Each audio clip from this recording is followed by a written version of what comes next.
Hi, I'm John Rabel, the founder of Launch, which is a legal and business advisory firm for small and mid-sized companies.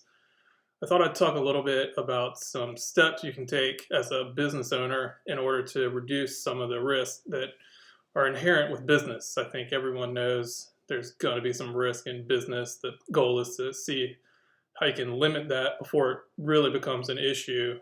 And, as a business owner, you've put a lot of time and effort, energy into starting your company. So the last thing you want to do is have all of that be at risk around something that you could have prevented beforehand.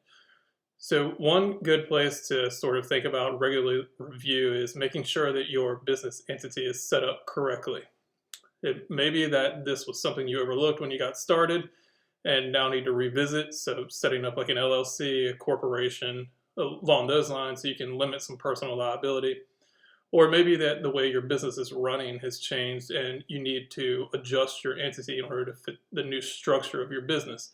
So taking a look at that, making sure you've got it set up in the best way possible in order to run your business the way you want.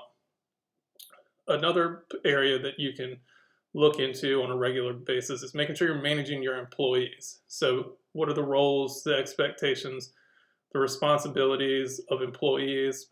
How are they supposed to work together? What tasks do they need to be accomplishing?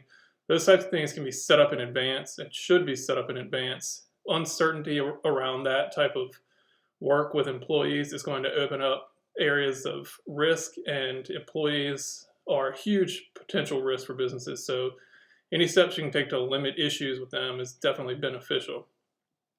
Another area to look into is a buy-sell agreement. So if you've got more than one owner in a business, say you're in a partnership, LLC with multiple members, whatever the case may be, you can put in place a document that will dictate what happens should one of you want to leave the company or has an accident or unfortunately passes away. It spells out everything that will happen, how those shares or ownership interests may be purchased by the remaining members.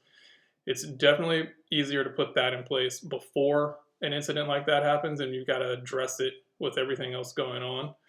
And if you address it early on, everyone's already on the same page and sort of working together well. You don't want to have to address it when there's a bad situation, someone wants to leave the company.